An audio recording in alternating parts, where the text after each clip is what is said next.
되신 예수 그리스도만을 바라보며 나아갑니다.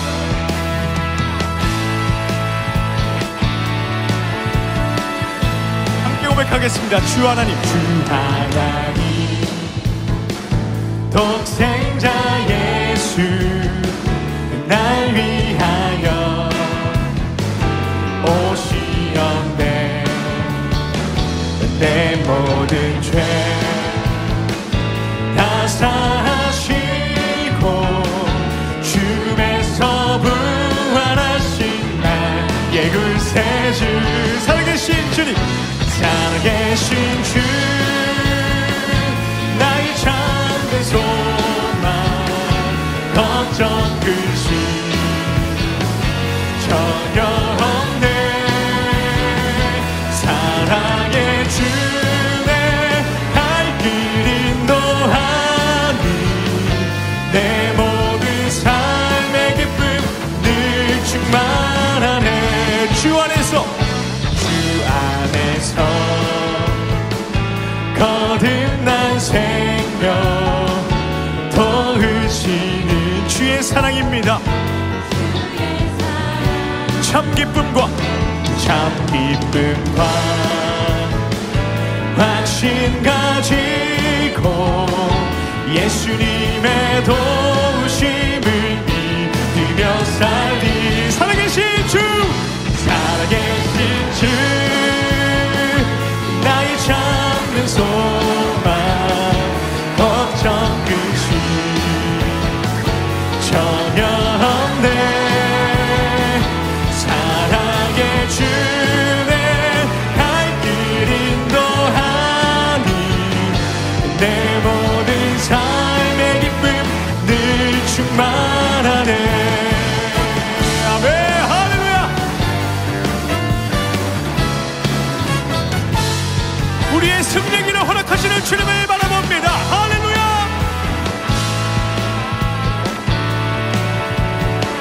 그 언젠가 주 뵐 때까지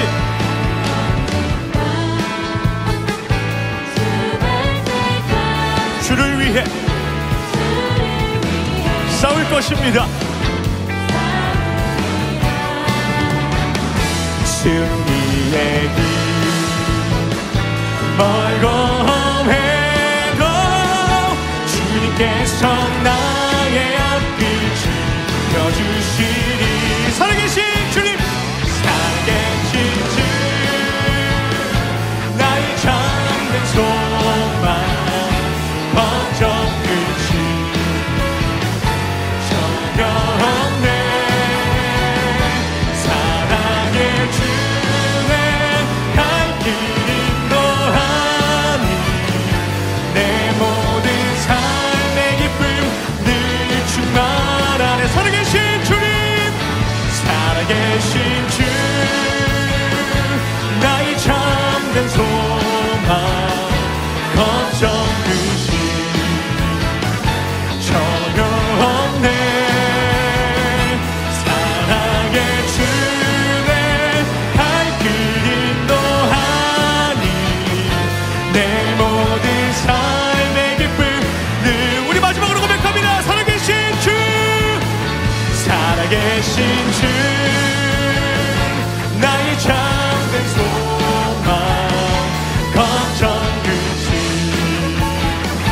전혀 없네. 사랑의 주내 갈 길 인도하니 내 모든 삶의 기쁨 늘 충만하네. 사랑의 주, 사랑의 주내 갈 길 인도하니 내 모든 삶의 기쁨 늘 충만하네. 아멘, 할렐루야. 우리의 삶의 기쁨이 늘 충만할 것입니다. 아멘, 아멘, 아멘, 아멘, 아멘.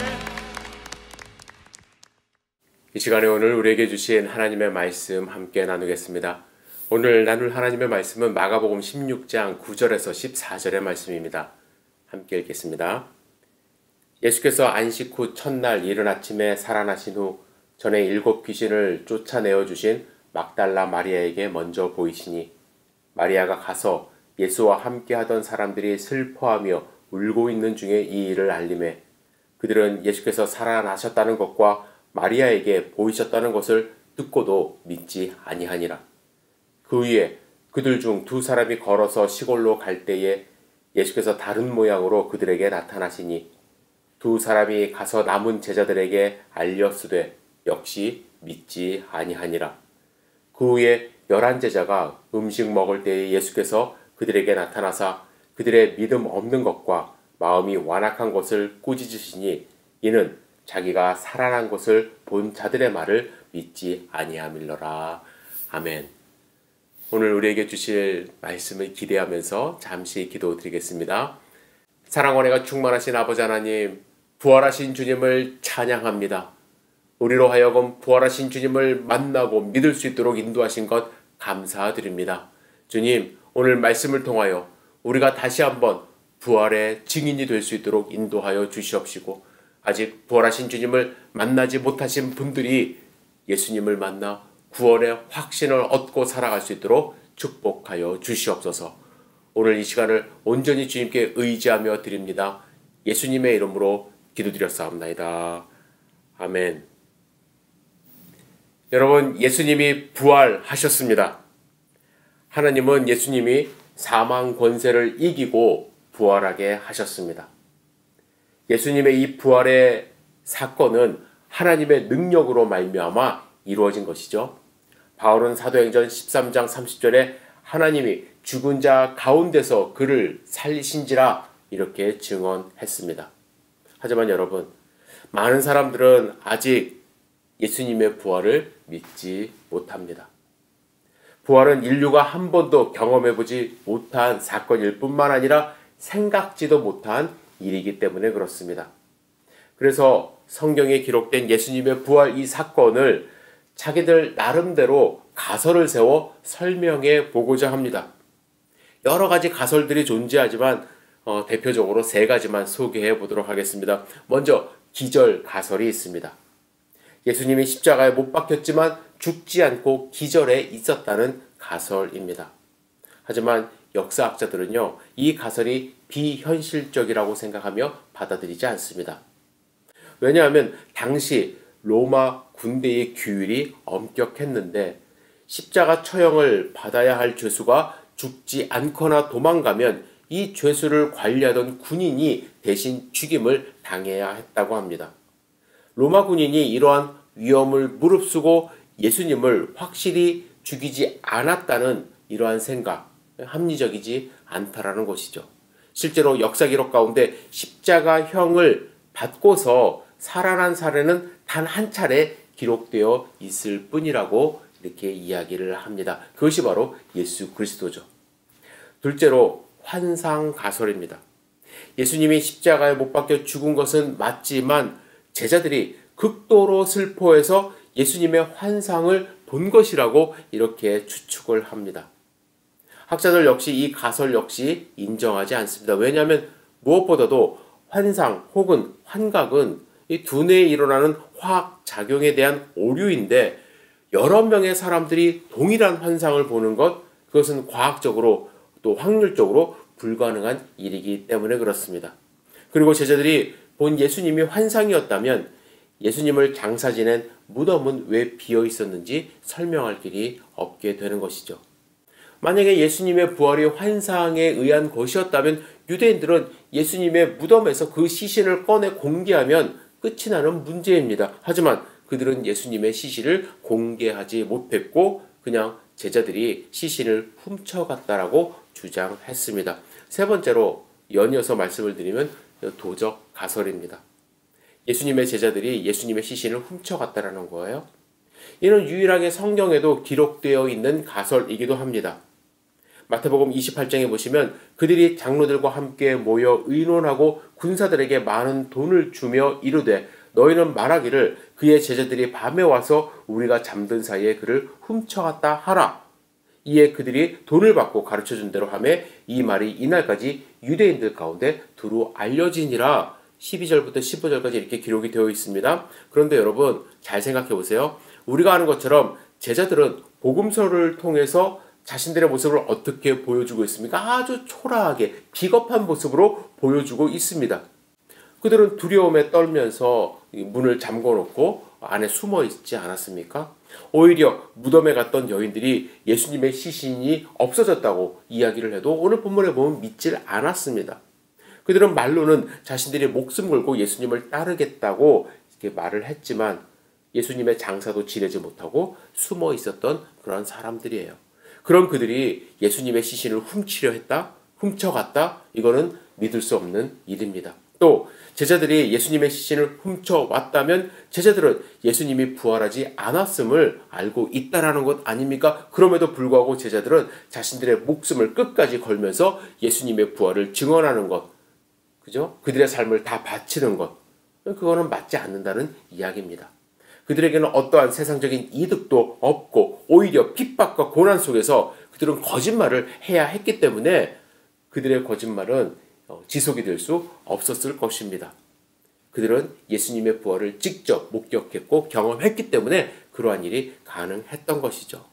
사람들은 이 같은 가설들을 세우며 예수님의 부활을 믿지 않으려고 합니다. 저는 예수님의 부활을 믿지 못하는 분들 어느 정도 이해됩니다. 왜냐하면 제 자신도 처음부터 예수님의 부활이 다 믿어진 것 아니었기 때문에 그렇습니다. 특별히 제자들, 오늘 본문에서 예수님의 부활의 소식을 어떻게 받아들였습니까? 제자들도 못 받아들였어요. 마가복음 16장 11절부터 14절 다시 한번 읽겠습니다. 그들은 예수께서 살아나셨다라는 것과 마리아에게 보이셨다는 것을 듣고도 믿지 아니하니라. 그 위에 그들 중 두 사람이 걸어서 시골로 갈 때에 예수께서 다른 모양으로 그들에게 나타나시니 두 사람이 가서 남은 제자들에게 알렸으되 역시 믿지 아니하니라. 그 후에 11제자가 음식 먹을 때에 예수께서 그들에게 나타나사 그들의 믿음 없는 것과 마음이 완악한 것을 꾸짖으시니 이는 자기가 살아난 것을 본 자들의 말을 믿지 아니함일러라. 그들은 믿지 않았어요. 그죠? 3년 동안 따라다닌 예수님, 눈앞에 나타났음에도 불구하고 예수님의 부활을 믿지 못했습니다. 여러분, 마가복음에 의하면, 우리가 읽은 본문에 의하면 예수님은 가장 먼저 누구에게 나타났습니까? 7 귀신 들렸다가 고침받은 막달라 마리아에게 나타나셨어요. 예수님을 만난 막달라 마리아, 슬픔에 잠겨있던 제자들에게 달려갑니다. 예수님이 살아나셨다는 것, 그리고 자기에게 나타나셨다는 것을 알렸습니다. 하지만 제자들은 이 증언을 듣고도 믿지 않았어요. 못 믿었어요. 아마 제자들은 막달라 마리아의 이 증언에 대하여 신빙성을 두지 못했을 수도 있습니다. 너무나도 큰 일이기 때문에 마리아가 헛것을 봤을 거라 생각했을 수도 있습니다.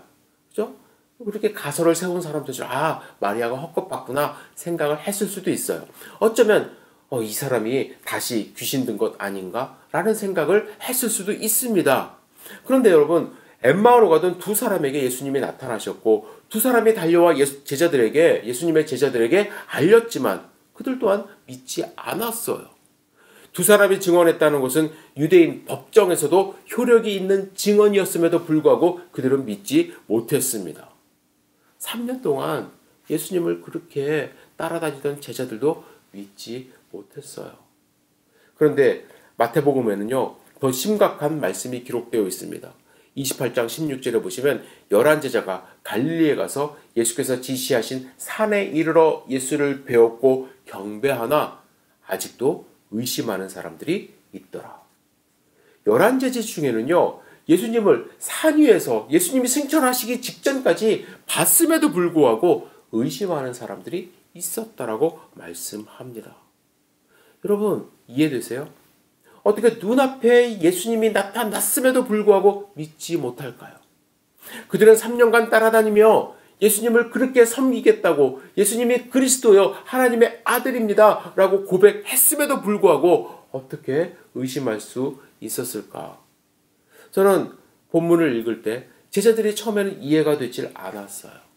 하지만 제 자신의 경험을 미루어 보고, 저도 어릴 때부터 예수님을 믿는다고 얘기를 했지만 100% 부활하신 예수님을 마음 가운데 담질 못한 그런 시간들이 많이 있었거든요. 뿐만 아니라 목회를 하면서 여러 성도님들을 만나봤을 때요, 하나님의 이름에도 불구하고 하나님을 제대로 믿지 못하는 경우, 그죠?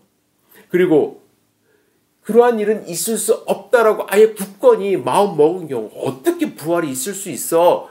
라며 그냥 스스로 생각해버린 경우, 절대로 마음이 움직이지 않는 경우에 제가 설명할 길이 없어요. 그들은 성경에 그렇게 기록되어 있고 부활하신 예수님이 지금까지도 역사하고 있음에도 불구하고 예수님을 받아들이지 못하는 분들이 너무나도 많아요. 교회 안에도 너무나도 많습니다. 여러분, 하지만요, 우리의 삶에서 내 생각, 절대로 부활은 있을 수 없어라는 내 생각과 경험을 뛰어넘는 하나님의 역사, 하나님의 능력, 하나님이 하실 수 있다라는 믿음의 여백을 조금이라도 갖는다면 그것은 하나님의 일이고 하나님이 우리의 삶에서 역사하신다는 확신을 우리가 조금이라도 갖는다면 부활하신 예수님, 우리는 온몸으로 받아들일 수 있고 부활하신 예수님을 만날 수도 있습니다. 제자들은 이 여백을 갖지를 못했어요. 하나님이 예수님을 3일 만에 다시 살릴 수 있다라는 믿음의 여백이 없었다라는 거예요. 그들은 예수님은 죽어버렸어, 예수님은 다시는 살 수 없어라는 그 확신을 갖고 예수님을 보았기 때문에 눈앞에 나타난 예수님을 믿지 못했다라는 거예요. 그들은 자기의 생각과 판단에 갇힌 폐쇄적인 믿음을 갖고 있었기 때문에, 그죠? 믿음의 여백이 전혀 없었기 때문에 예수님을 믿지 못한 것이죠. 저도 마찬가지였어요. 부활이 있을 수 있어? 부활이 그게 말이 돼? 라는 생각으로 예수님을 바라본다면 절대로 부활하신 예수님을 만날 수가 없어요. 교회 안에도 그런 분들이 있죠. 과학적으로 말이 안 돼, 함적으로 말이 안 돼, 이건 다 그냥 허구에 불과해 라는 굳건한 마음을 갖고 예수님을 바라보면 우리는 절대로 부활하신 예수님을 만날 수가 없습니다. 하지만 믿음의 여백이 필요해요. 여러분, 이재철 목사가 지은 사도행전 속으로라는 책에서 이 믿음의 여백이 어떤 것인가에 대하여 하박국 선지자를 통해서 이렇게 이야기를 합니다. 여러분, 유다 왕국이 몰락하기 직전에 활동했던 하박국 선지자에게는요, 이 세상이 온통 의문투성이었어요. 이 세상을 이해할 수 없으니까 이 세상을 주관하시는 하나님을 이해할 수가 없었어요. 그래서 하박국 선지자는 하나님을 향하여 절규하며 질문합니다. 하박국 1장 2절이에요. 여호와여, 내가 부르짖어도 주께서 듣지 아니하시니 어느 때까지니까? 내가 강포로 말미암아 외쳐도 주께서 구원하지 아니하시나이다. 그죠? 그는 세상을 바라볼 때 하나님의 구원이 어디 있습니까? 믿음이 사라지고 있었던 거예요. 하박국 선지자에게는요, 또 다른 질문이 있었어요. 하나님의 말씀을 짓밟는 패역한 유다 백성을 하나님이 심판하시는 것까지는 알겠는데 어찌 이 악한 유다 백성보다 더 악한 바벨론 제국을 심판의 도구로 사용할 수 있냐라는 질문이죠. 하박국 선지자의 머리로는 절대로 그것이 이해가 안 되는 거예요. 그런데 하나님의 응답은 무엇입니까? 하나님은 뭐라고 말씀하셨냐면 의인은 그의 믿음으로 말미암아 살리라는 응답을 받은 거예요. 하박국 선지자는 하나님께 답을 요구했는데 하나님은 믿음으로 살 수 있다라고 답을 하신 것입니다. 여러분, 인간의 지성과 이성으로는 이해할 수도 수용할 수도 없는 사건 속에서 그 시대를 위한 하나님의 신비로운 구원 섭리는 반드시 이루어진다는 믿음으로 살 수 있다라고 답을 하신 것입니다. 여러분, 결국에 하박국 선지자는 하나님의 이러한 말씀을 통하여 자신의 이성과 지성이 미치지 못하는 곳에서도 인간의 상상을 초월하는 하나님의 신비로운 섭리가 이루어지고 있음을 믿는 믿음의 여백을 갖기 시작하는 거예요. 그래서 결국에는 이렇게 고백합니다. 하박국 3장 17절 18절. 비록 무화과 나무가 무성하지 못하며 포도나무에 열매가 없으며 감람나무에 소출이 없으며 밭에 먹을 것이 없으며 우리의 양이 없으며 외양간에 소가 없을지라도 나는 여호와로 말미암아 즐거워하며 나의 구원의 하나님으로 말미암아 기뻐하리로다. 그는 눈에 보이는 것은 없다 할지라도 하나님의 구원을 선포하기 시작합니다. 왜요? 믿음으로 말미암아 산다는 하나님의 말씀을 가지고. 여러분, 믿음의 여백을 갖는 것이 중요하다라는 거예요. 자신의 지성과 자신의 이성이 미치지 못하는 그곳에서도 하나님이 역사하시고 하나님의 섭리가 이루어지고 있음을 믿을 수 있는 믿음의 여백이 있어야 한다라는 거예요. 그런데 우리는요, 하나님이 일하시는 공간을 열어두지를 못해요. 자신의 생각과 자신의 지성으로 꽉 들어찬 상태에서 예수님을 바라보기 때문에 하나님이 역사할 공간이 없어서 눈앞에서 예수님이 나타나도 예수님을 의심하게 된다라는 거예요. 여러분, 우리가 무덤 속에 안치된 예수님의 시신을 살리신 하나님을 믿는 부활의 신앙을 갖는 것, 그것이 바로 믿음의 여백을 갖는 거예요. 믿음의 여백을 조금 열어두기 시작하면 이 속에서 하나님이 역사하시기 시작합니다. 여러분, 예수님은 여러 번 자신의 죽음과 부활에 대하여 말씀하지 않으셨습니까? 하지만 예수님이 십자가에 못 박혀 돌아가시는 죽음의 현장에서 제자들은 두려워 뿔뿔이 도망쳤습니다. 사흘째 되는 날, 예수님께서 부활하셨다는 증언을 듣고도 믿지 못하고 숨어 있었습니다. 제자들은 하나님이 예수님을 살릴 수 있다라는 그 믿음의 여백이 그들 가운데는 없었어요. 그런데 참 다행히도 제자들의 믿음은 그 상태에 머물러 있질 않았습니다. 결국에 어떻게 됩니까? 그들은 참수형을 당하면서도, 불에 타 죽으면서도, 원형 경기장에서 맹수에 찢겨 죽으면서도 예수님의 부활을 외치지 않았습니까? 왜요? 부활하신 예수님을 목격하고 성령 충만을 받았을 때 그들은 하나님이 역사하실 수 있는 믿음의 여백을 가지게 되었기 때문에 그렇습니다.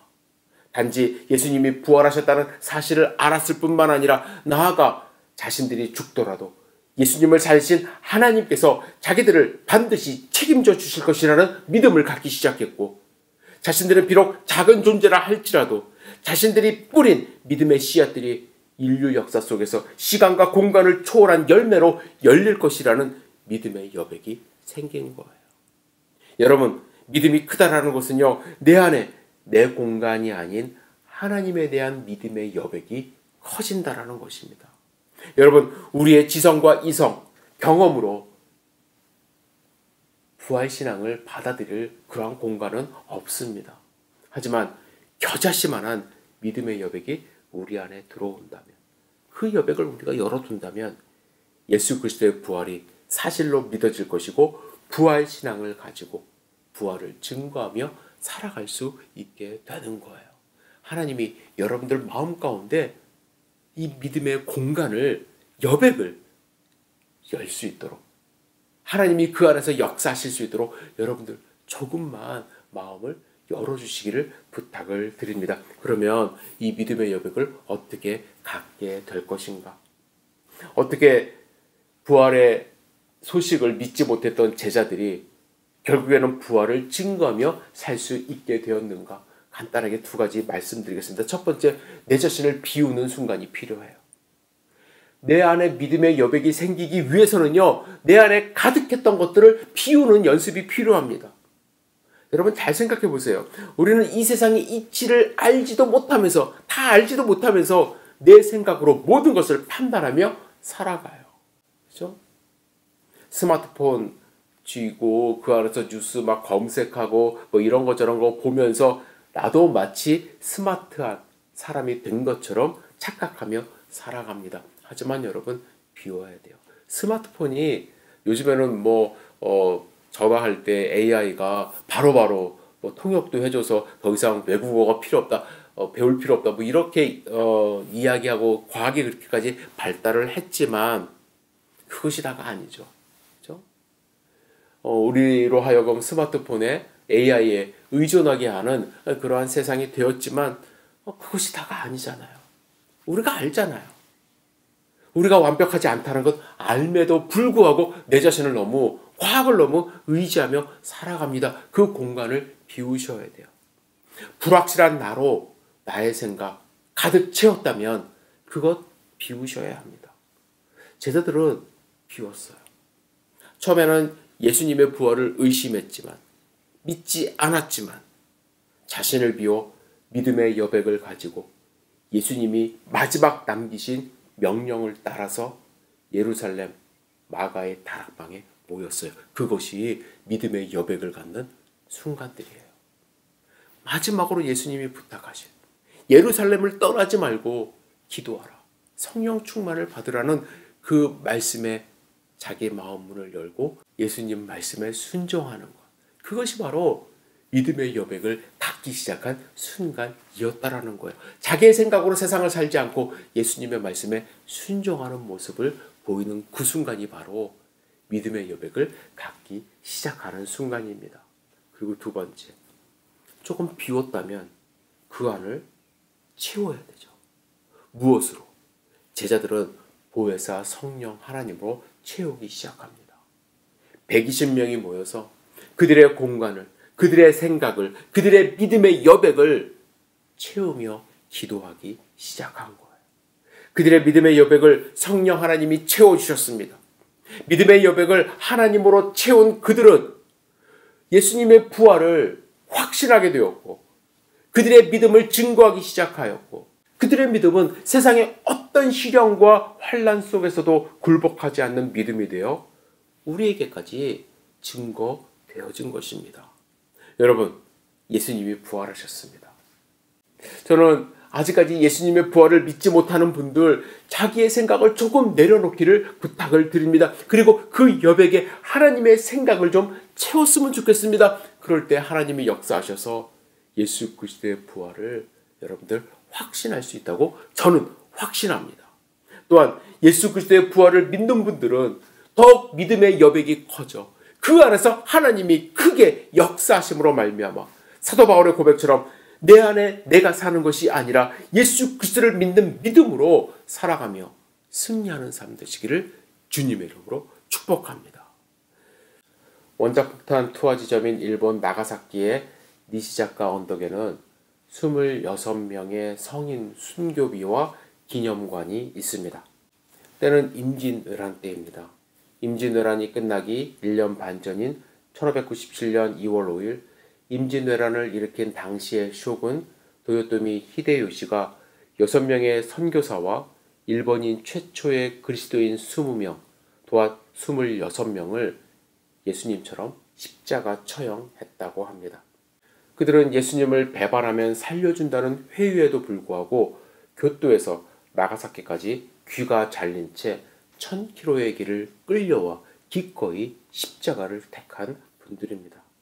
그런데 여기에 있는 26명 순교 기념비를 자세히 살펴보면 3명의 어린 아이가 있는 것을, 청소년이 있는 것을 발견할 수가 있습니다. 당시에 12살, 13살, 15살 소년들입니다.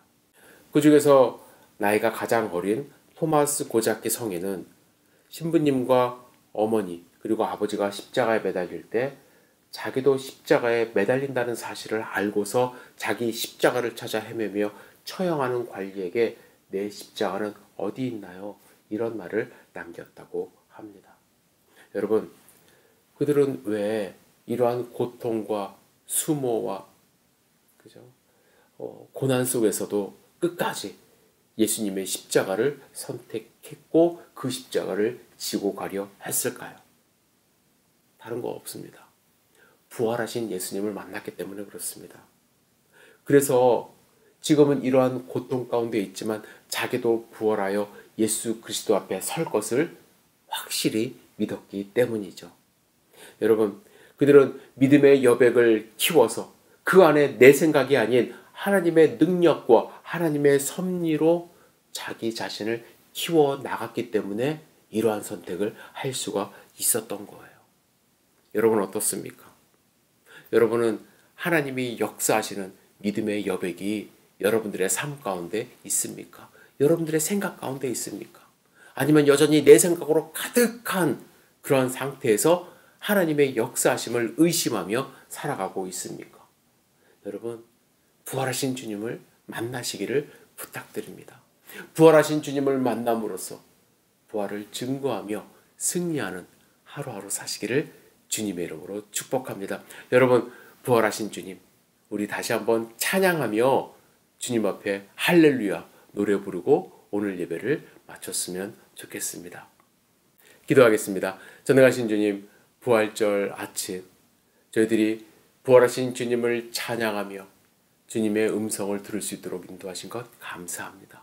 아직 우리 마음 가운데 부활하신 주님을 조금이라도 의심하는 그러한 마음이 있다면 주님, 믿음의 여백을 허락하여 주셔서 하나님이 역사하실 수 있도록 인도하여 주시옵소서. 주님, 내 생각으로 주님을 바라보지 않도록 인도하여 주시고 부활하신 주님을 만남으로써 우리의 삶이 변화될 수 있도록 축복하여 주시옵소서. 주님, 다시 한번 부활하신 주님을 찬양합니다. 예수님의 이름으로 기도드렸사옵나이다. 아멘.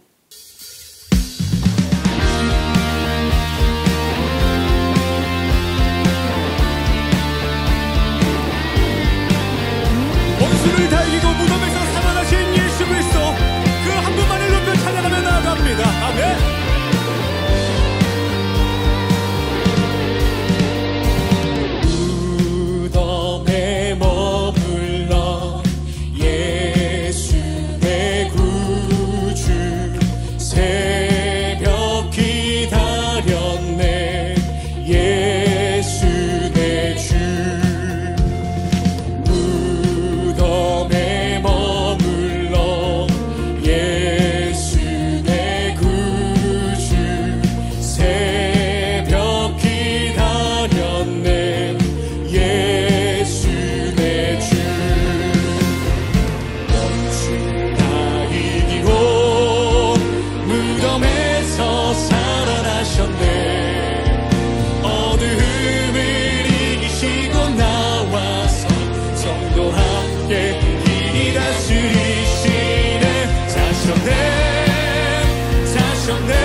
우리를 살리는 예수님,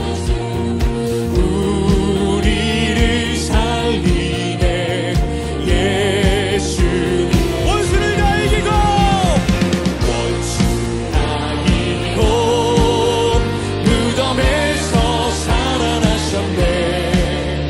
어둠을 이기시고 나와서 성도 함께 길이 다스리시네.